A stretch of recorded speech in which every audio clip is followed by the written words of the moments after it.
it's still the first week of the season. We're still in kind of look ahead mode, and everyone's getting comfortable with with the year starting. I wanted to talk about some milestones. Our guy Jason Greger put together a great article, 100 stats and milestones to watch for this season. And a couple just to quickly throw out there. We were talking about the Penguins. Sidney Crosby needs just 4 points to sneak into the top 10. He'd be the 10th player with 1,600 in his career. There's a lot of talk about Alex Ovechkin and the goal chase, but I feel like Sid, who again has remained uber productive into his now 20th season in the league, Sid moving into the top 10, it's not getting talked about a lot.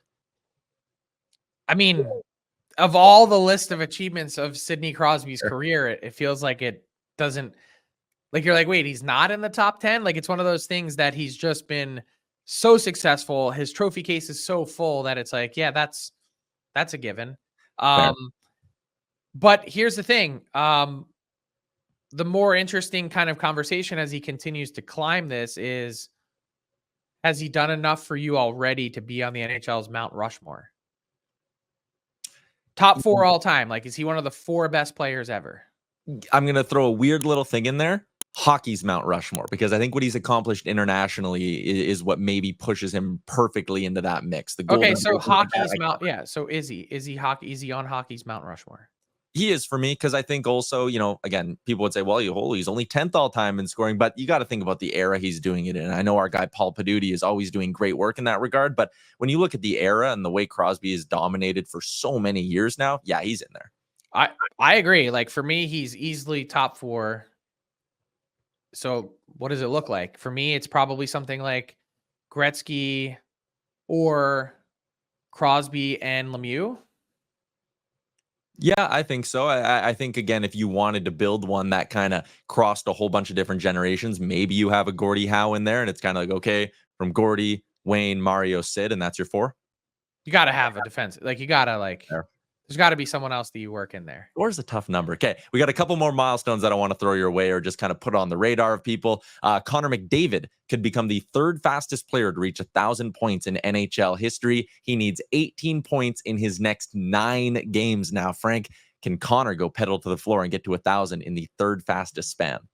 I had him getting to 18 in 7 games, so we can cross off 1 because, shutout ain't helping anyone.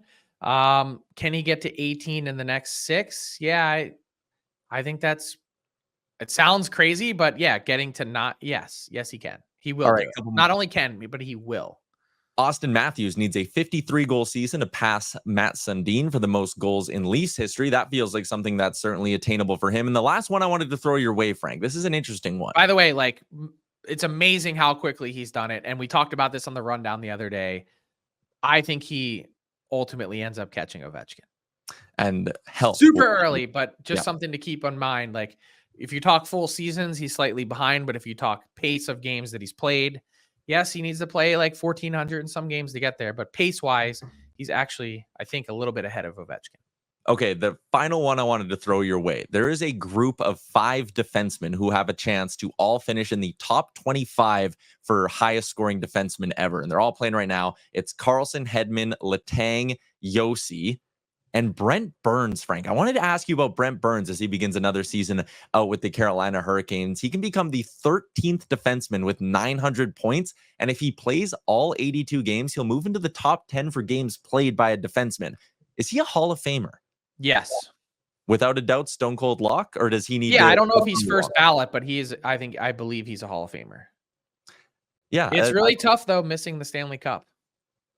And that's kind of it, right? Like, he doesn't have a ton of the individual awards, and maybe you could argue about the peak, but in terms of longevity, like, when you look at top 10 in games played, and he could at some point get to top 10 in scoring for a defenseman, that's wildly impressive. And I feel like he's not a guy who a lot of hockey fans look at and go, oh yeah, locked to be a Hall of Famer, but he might be. Old school Bruins fans are going to hate me when I say this, but you could make the argument that Brent Burns is the NHL's best all-time defenseman in getting pucks through to the net. I know that's an odd thing to quantify, but so good. And just to put a bow on this little topic, we talked about NHL hockey's Mount Rushmore. I think Connor McDavid is already on there or close to being on there. Maybe if he's not already on there, he will be. Thoughts? once he gets the ring, it's a lock, right? When you look at the production, again, to be the third fastest to 1,000, but I do think there will always be the older school, and I do think it's correct. You need a Stanley Cup if you're going to be on the Mount Rushmore, so he's got to win one. So who's going to get bumped, though? That's the thing. Is it Mario or is it Sid?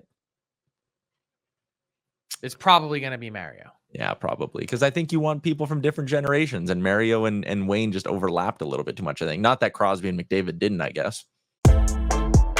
What's up, hockey fans? If you enjoyed that video, then you need to be hitting the subscribe button right here at Daily Faceoff. Exclusive interviews and analysis from our hockey insider Frank Seravalli, fantasy updates from Brock Sagan, and a daily live show at noon Eastern, Monday through Friday. You don't want to miss any of the fantastic content, so hit that subscribe button.